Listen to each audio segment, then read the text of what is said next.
میں آپ سے مخاطب ہوں، اللہ کو بوڑھے کی توبہ بھی پسند ہے، اللہ کو ہر ایک شخص کی توبہ پسند ہے، لیکن یہ بات ذہن میں رکھو کہ میرے اللہ کو جوان کی توبہ بہت زیادہ پسند ہے۔ میرے اور آپ کے آقا مولا نے فرمایا انا حبیب اللہ، میں اللہ کا حبیب ہوں۔ کتنا بڑا اعزاز ہے جو میرے حضور کا ہے، لیکن ایک دوسرے مقام پہ ارشاد فرمایا الشاب التائب حبیب اللہ، سن لو جو جوان جوانی میں توبہ کرے وہ بھی اللہ کا حبیب ہے۔ کتنا بڑا اعزاز ہے۔ میں یہ دیکھتا ہوں کہ ہماری مجالس میں، بالخصوص آج کی اس مجلس کے اندر، مجھے جو لوگ دکھائی دے رہے ہیں وہ نوجوان ہیں، تو جوانی جنون کا شعبہ قرار دیا گیا ہے، شعبۃ من الجنون کہا گیا ہے، لیکن وہ جوان جس نے اپنی جوانی اللہ کی یاد میں گزاری، اللہ کے ذکر میں گزاری۔ جوانوں، عبادت کی لذت بھی جوانی میں ہے۔ اگرچہ جوانی مستانی ہوتی ہے، ذرا اس مستانی جوانی کو تہجد کے مصلے پہ لا کے دیکھو، کیا مستی چڑھتی ہے سجدوں کے اندر، کیا لطف ہے قیام کے اندر، کیا سکون ہے رکوع کے اندر۔ اس جوانی کو مالک کی چوکھٹ پہ لاؤ، پھر دیکھنا کہ یہ جوانی کتنی لذت آفریں ہوتی ہے، اور پھر اس جوانی کے بدلے میں اللہ تعالیٰ تمہیں کیا کیا عطا فرماتا ہے۔ وَرَجُلٌ قَلْبُهُ مُعَلَّقٌ بِالْمَسَاجِدِ، وہ آدمی جس کا دل مسجد کے ساتھ وابستہ ہوتا ہے، اللہ کے گھر کی تعمیر، اللہ کے گھر کی تزئین، اللہ کے گھر کی صفائی ستھرائی، اللہ کے گھر کی آباد کاری، اللہ کے گھر کی حاضری، یہ اس کی زندگی کا مشغلہ ہے۔ مسجد کے ساتھ وابستہ ہے، اس کو جنون ہے اللہ کا گھر خوبصورت ہو، اس کو جنون ہے اللہ کے گھر میں رونق ہو، اس کو جنون ہے کہ اللہ کے گھر میں صفائی ستھرائی ہو، پاکیزگی ہو، لوگوں کا آنا ہو، اور لوگوں کا مسجد سے ربط ہو، اور مسجد کی حفاظت اس نے اپنے ذمے لی ہوئی ہے، مسجد کے کام وہ غلاموں کی طرح کرتا ہے۔ سنو سنو، میرے حضور نے فرمایا قیامت کے دن اللہ اسے اپنے عرش کا ٹھنڈا سایہ عطا فرمائے گا۔ فرمایا کچھ لوگ مسجدوں کی میخیں ہوتی ہیں، جس طرح لکڑی میں کیل ٹھک جاتا ہے، وہ بھی مسجد میں یوں ٹھک جاتے ہیں، جب بھی تلاش کرو مسجد میں ملیں گے۔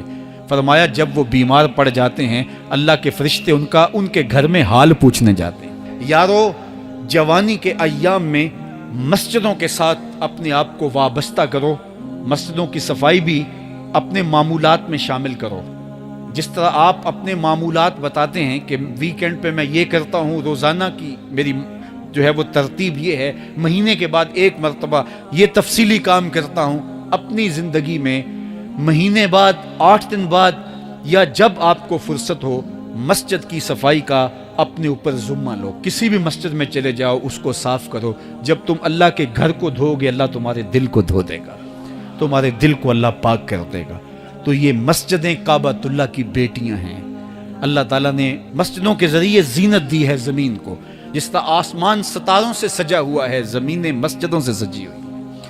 اس لیے اللہ کے گھر کے ساتھ جو شخص ربط رکھتا ہے، میرے اور آپ کے آقا و مولا نے فرمایا قیامت کے دن اس کو اللہ اپنے عرش کا ٹھنڈا سایہ عطا فرمائے۔ وہ آدمی جس میں تنہائی میں اللہ کا ذکر کیا، اللہ کو یاد کرنے بیٹھ گیا، کوئی دیکھنے والا نہیں تھا، وہ تنہا تھا، حجرے میں تھا، اپنے بند کمرے میں تھا، اپنے رب کو یاد کیا۔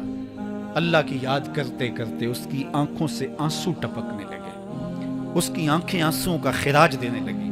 تو میرے اور آپ کے آقا و مولا نے فرمایا کہ یہ آنسو اتنے قیمتی ہیں، ان آنسوؤں کے بدلے میں قیامت کے دن اسے عرش الہی کا سایہ نصیب ہوگا، عرش الہی کا سایہ اسے نصیب ہوگا ان آنسوؤں کے بدلے میں۔ رومی علیہ رحمہ فرماتے ہیں جہاں پانی گرتا ہے وہاں سبزہ اگتا ہے، جہاں آنسو گرتے ہیں وہاں رحمت اترتی ہے۔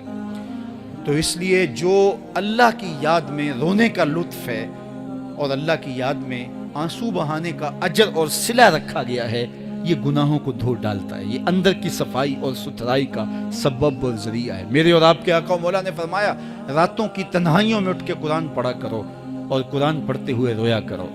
پھر فرمایا فَإِن لَمْ تَبْكُوا فَتَبَاكُوا، اگر رونا نہ آئے تو رونے کی کوشش کیا کرو۔ حضرت داتا گنج بخش علی حجویری سے ایک مرید نے کہا حضرت اگر رونے کی کوشش کریں پھر بھی رونا نہ آئے، فرمایا پھر اپنے مقدر پہ رویا کرو۔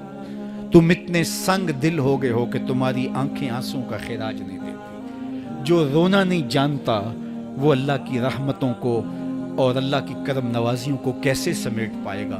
بچہ روتا ہے تو ماں دودھ دیتی ہے، جب بندہ اللہ کی حضور الہاؤ زاری کرتا ہے، عجز کرتا ہے، انکساری کرتا ہے، تو اللہ کی رحمتوں کو جوش آتا ہے اور اللہ تعالیٰ کی رحمتیں اس پہ برستی ہیں، اور اس کے نہ صرف گناہ معاف ہوتے ہیں بلکہ اللہ تعالیٰ اس کے گناہوں کو بدل کے نیکیوں میں تبدیل کر دیتا ہے۔ اللہ کی بارگاہ سے یہ توقع رکھتے ہیں کہ مالک کتنے ہجوم میں کوئی ایک تو ہوگا جو تیرا لاڈلا ہوگا، کوئی ایک تو ہوگا جو تیرا بہت قریبی ہوگا، کوئی ایک تو ہوگا جس پہ تیری رحمتیں برسیں گی، تو مالک اس کے صدقے سے ہماری خطائیں بھی معاف کر دے، ہمارے گناہ بھی معاف کر دے۔ کوئی ایک رونے والی آنکھ مل گئی تو باقیوں کا بھی کام بن جائے گا۔ اٹھ فریدا ستیا تے میلا ویکھن جا، وت کوئی بخشیا مل جاوے تے توں ہی بخشیا جا۔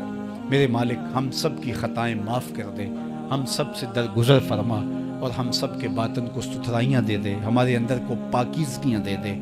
بہت وقت میں نے اور آپ نے صاحب گزار لیا، تیزی کے ساتھ زندگی بیت رہی ہے۔ میں اگر اپنے آپ کو دیکھوں تو میری زندگی کتنی بہاریں کاٹ چکی ہے۔